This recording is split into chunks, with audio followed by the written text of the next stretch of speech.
Howdy doody tubers, welcome back to the Zach Life. So this video is going to be all about getting this thing ready to go tag it. You're ready to have it inspected actually specifically. I got to build a bumper. We're going to do some kind of heavy duty fabrication on a rear bumper hitch receiver. Need some lights, got a few mechanical problems to fix, tires, probably some other stuff. Anyway, I'm going to try to get it all ready to go. I'm not going to actually drive it down the road in this video. It does actually move down the road a little bit during this video, but you don't get to see it yet. I did actually go drive it out, I'll explain in a minute, and calibrate the speedometer down a gravel road. But anyway, my timeline of videos, that's going to be this video. The next video I'm going to talk about the legal aspect of tagging one of these, driving one, is a CDL required, all that kind of stuff. This is not going to, it is not going to be the opinion of someone on the internet. A lot of people's opinions and what they think. You must register it as a motorhome, or you must have a CDL, or you can drive these without with a Class C. All that stuff is all incorrect. And I'd like to actually get the law books out, look at the regulations, and that way if you ever get pulled over, you can have copies of all that stuff, and you can hand the police officer and say, hey, right here's a law, leave me alone, and drive away. And anyway, that's going to be the following video. Probably the video after that, and we're going to actually try tag it, run it down the highway, go weigh it, have a video about driving it basically. Anyway, let's do it. I've talked enough. So the first thing I'm actually going to do is mount these tires and wheels. I don't know if that looks like $2,000 to you, but it isn't. It's like $2,200. These are 315/80 22.5s. I'm going to mount them. Alright, so I'm going to grease this up pretty good here. You don't have to use a stupid amount, but enough to get it all over you. Now most of the time when you mount a big truck tire, the wheel's the other way around, but the way that the groove is cut in this flat face, you've got to mount the tire this direction. These may be kind of a pain. They're 20-ply tires. They're really stiff. I'm not a professional tire guy. I've mounted quite a few tires, but not like a guy that does it every day. And they're wide. They're 22.5s.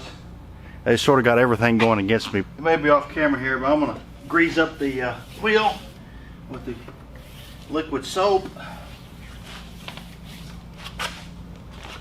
So as this video progresses, we're going to work on some other things, but I'd like to take and sort of voice over in the dead audio parts of this video, the place a normal YouTuber would maybe put music or something. And I'd like to talk about tires and wheels and load ratings and axle ratings and that kind of stuff. When I started doing these videos, my goal was to do every single aspect of this coach, all the welding, all the electrical, everything. I wanted to say I did everything. And in these videos, I try to include enough information, even in things I'm not good at, like carpentry, so that someone that wants to build a Toterhome can come here and get some ideas. Perhaps you want to go somewhere else to learn specifically how to build a cabinet, but I wanted to show kind of how I did it. In that sense, I'd like to take this video and kind of gear it towards the people that are perhaps mechanics or perhaps carpenters or whatever, that aren't in the trucking industry, that don't really understand about tire ratings and axle ratings and that kind of stuff. And I'd like to kind of tell you and give you some perspective of why I chose things and kind of what you need, and so you can make your own choices with some of this stuff. Just like that. Wasn't too bad. So these tires are a 315/80 22.5. The 315 is the width of the tire in millimeters. It's 315 millimeters wide, and the 80 is the aspect ratio. And so you take the width of the tire, 315, times 0.80, and that gives you the sidewall height. So the greater the aspect ratio, the taller the tire in comparison to the width. 22.5 is the size of the wheel. 22.5 semi-truck wheels are sort of the common today, with 24.5 being a little bit more unusual, still readily available. This truck has got 24.5s all the way around it now, and the front tires are going 22.5. You can't get these wider, heavier tires in a 24.5. They're only available in the smaller 22.5 wheel. That's why I went with the 22.5 wheel. The wheels are 9 inches wide. Most truck wheels, like the ones on the front here, are 8 1/4. They make some smaller ones. The wider wheel is to accompany a wider tire. So what limits a tire on its ability to haul weight is one thing and one thing only, and that's how much the tire deforms on the bottom. This flex in the tire that deforms the tire, the weight that deforms the tire, causes heat. That the deflection and manipulation of the rubber causes heat in the tire. And this amount of heat causes the tire to basically blow up. Too much deflection in the tire is caused by one of two things, and that's overloading or underinflation. Now, the way that you can have a tire to hold more weight and flex less is to make the tire larger, make the tire wider, or increase the internal air pressure, or of course a combination of all three. Now, this tire here I'm putting on here is a 20-ply tire, load range L.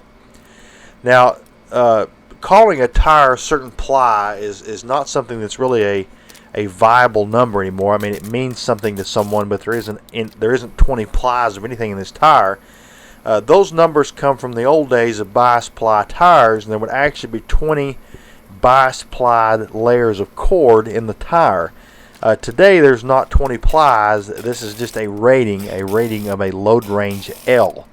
Now, when you go up in load range, all things the same, what this rating does is that it increases the tire's ability to hold more air pressure. These tires are rated at 130 psi. Say at 18 ply might be 120. A 10 ply is maybe 80. And this isn't a completely linear number. Other things affect this, like tire size and stuff. But when you take the same size tire and you go up in load rating or down in load rating, you increase or decrease the tire's ability to hold pressure. Doesn't fit very well.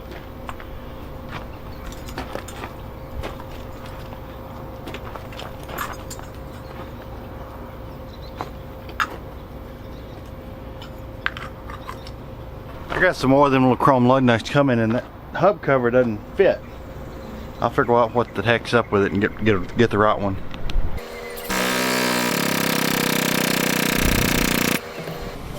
So these older trucks, if you didn't know, have what's known as a butt style wheel or butt style lug nut.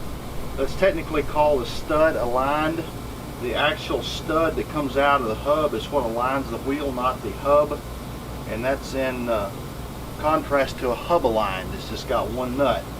On a bud style wheel, you've got two nuts. You've got an inner and an outer nut. This big outer nut is what holds the outside wheel on, and this inner nut is what holds the inside wheel on. To pull them off, it takes a 13/16 square.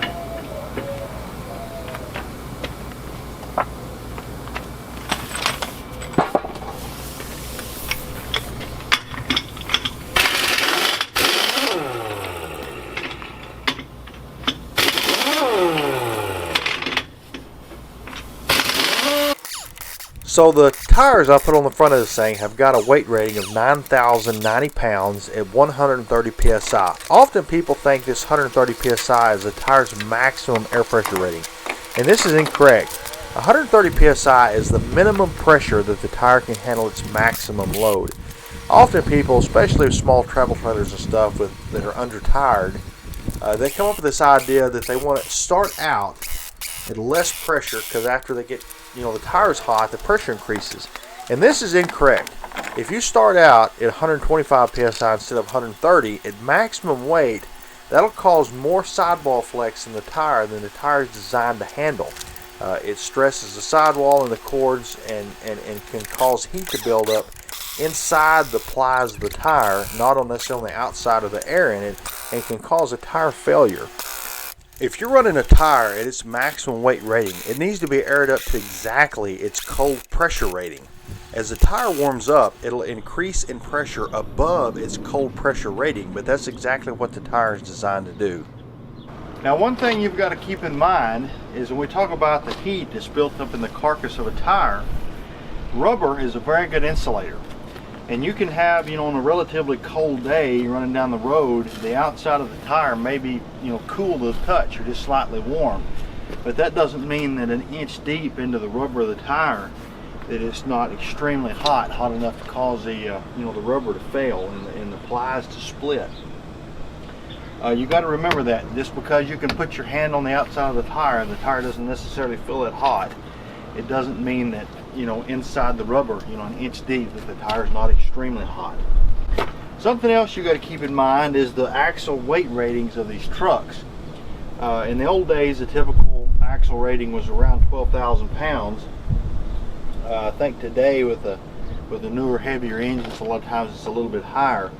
This truck has actually got a 20,000 pound steer axle. That's kind of unusual. I looked for a heavy spec truck, and I found one specifically because I knew the steer axle on these, a Toterhome like this would be heavy. You've got to keep the axle weight rating in mind. When you build a coach like this, it's easy to get too much weight on these steer axles. It needs to be designed and laid out well so that you've got some weight over the rear ends and some up in front of the rear ends, especially if it's going to be a heavy built coach. The axle weight ratings are not always easy to find. Got them tongue tied. Sometimes the easiest way to do it, if you've got a relatively new truck, 20 years old or something, is just to call the manufacturer, give them the serial number, and see if they can give you a part number on the front axle, and that should give you you can look up that part number and see what the weight rating is. This one has got a Rockwell axle. They use the same axle for a 14, 16, 18, and 20,000 pound axle. I think probably the only difference is the spring package that goes with them.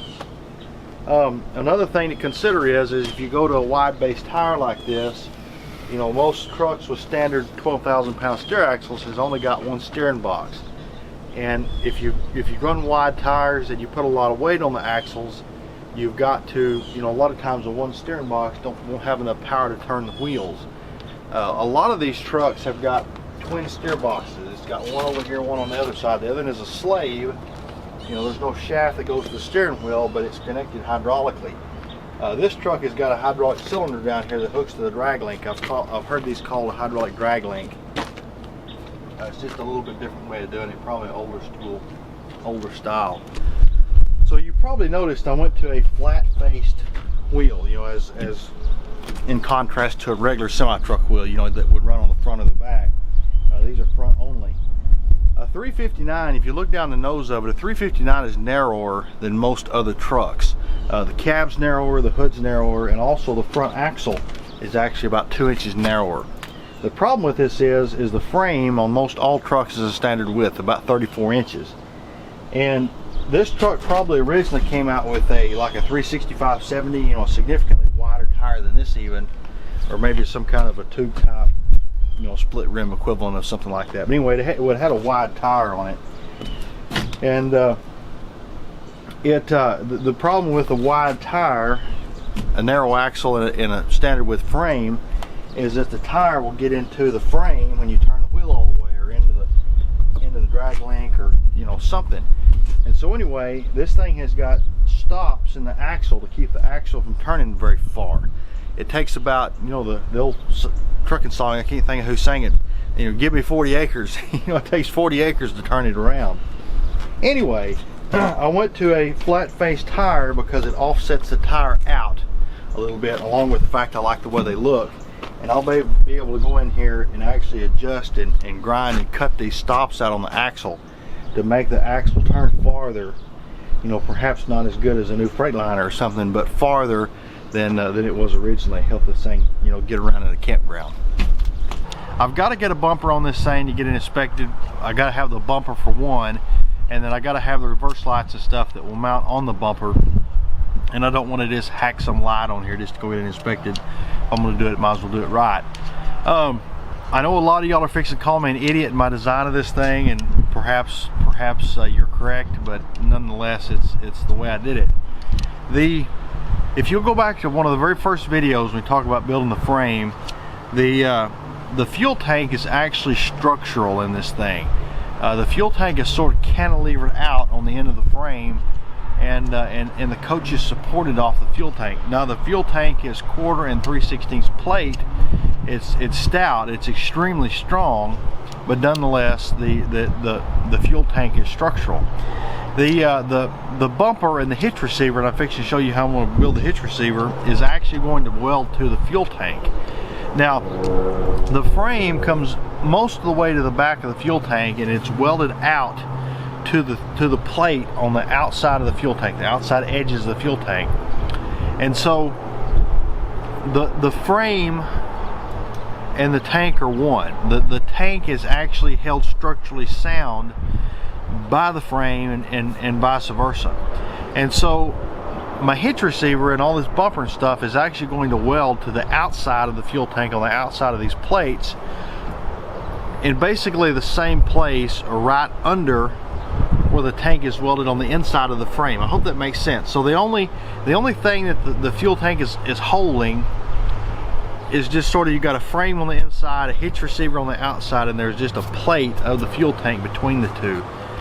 You know, I thought about this, worried about somebody maybe hitting it and having a, you know, knocking a hole in it or something, and you know, it's going to be infinitely more structurally sound than, say, a fuel tank on the side of a truck or something. And I think it would take a pretty good hit, you know, to actually hurt it. But anyway, let me get you around here. I don't know how well this is going to work with the wind. The wind is getting after it. I hope you can hear me. If not, I'll voice it over. So this here is a piece of 4-inch square tubing 3/8 wall. And what I'm going to do is I'm going to use this to span between the outside of the fuel tank, or between the frame, and then I'm going to have a plate, sort of like a triangle if you would, welded to here, that will go up the sides of the tank, up close to where the frame is on the inside, and then I'll weld along that top, you know, the top of it to the fuel tank. In fact, I'll weld it out everywhere. Also, this same piece is going to actually be the hitch receiver.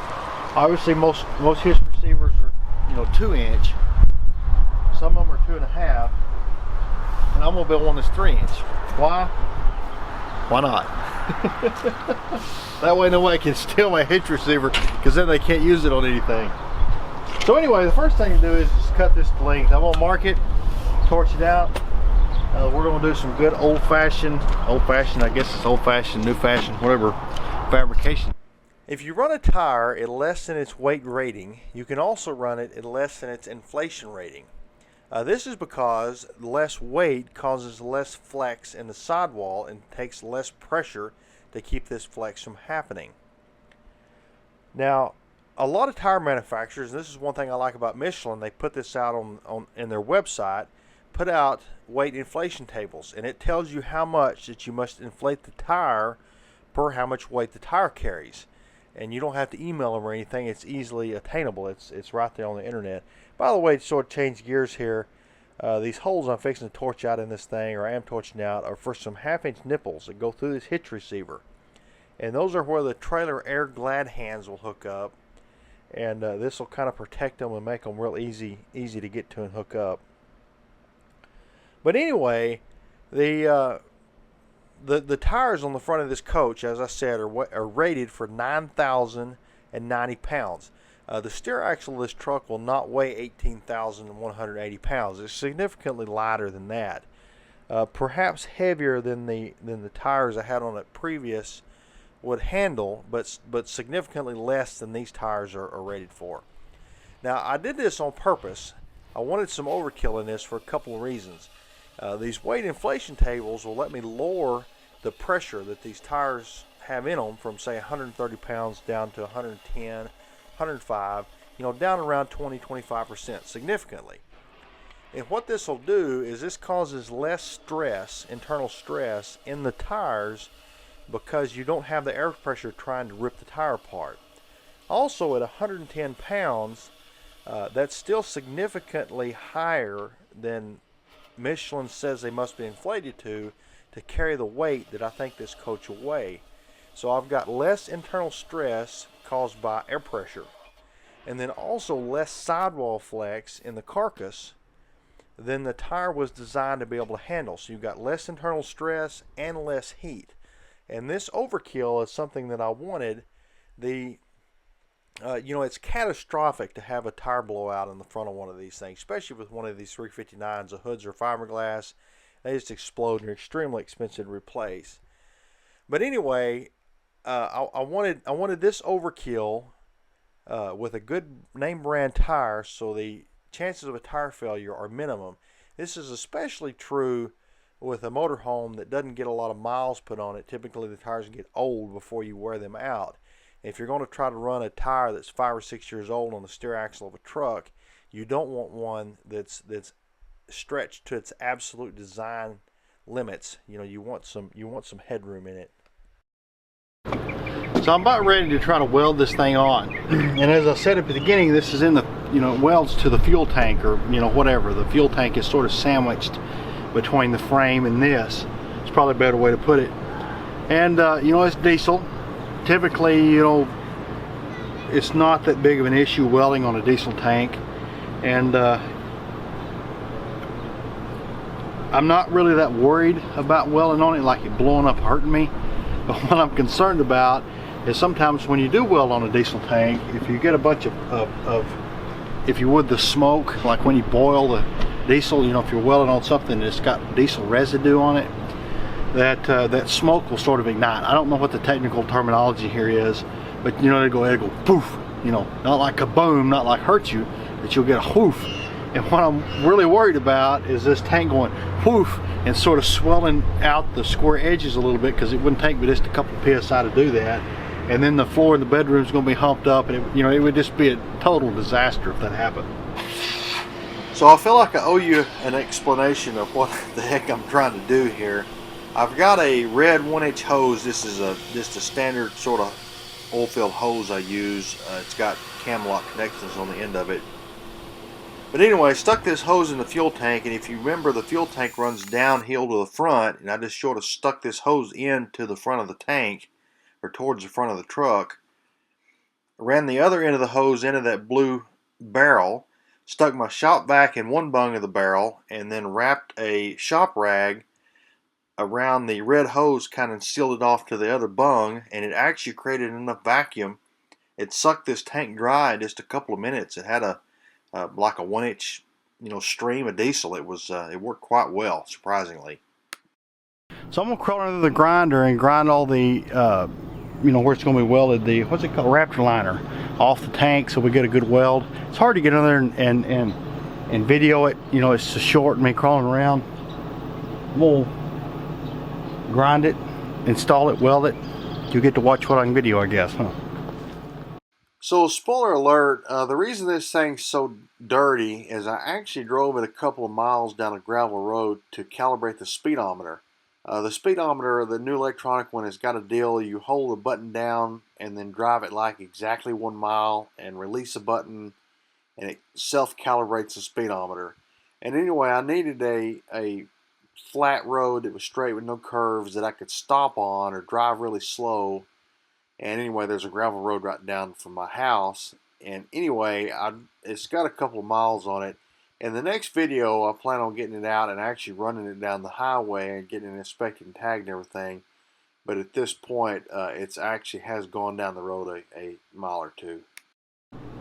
I'm going to get underneath there and weld this sucker out. I'm going to leave the camera rolling in case something explodes, but if not, we'll catch you when I get it all welded. Well, fortunately for me, and unfortunately for your entertainment, no explosion.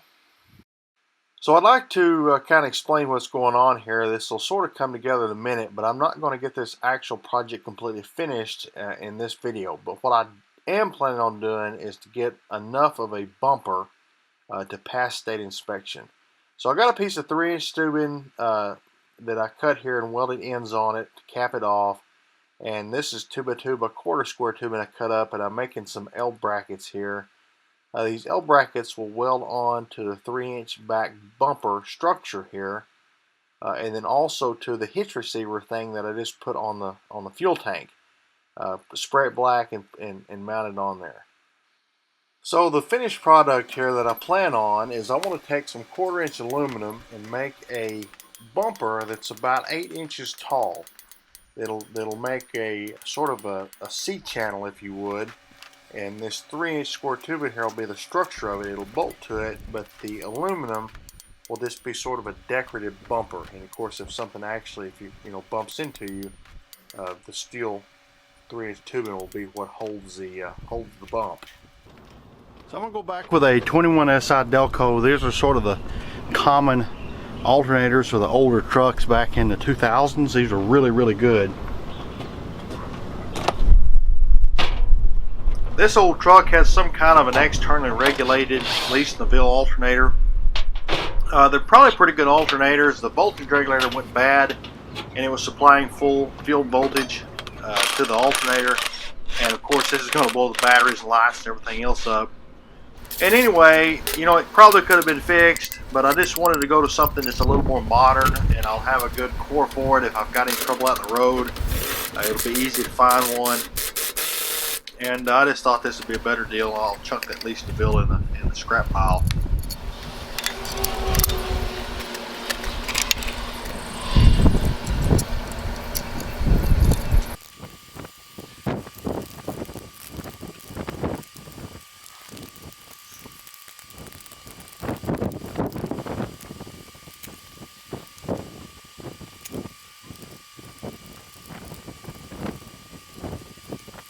Alrighty, here we go.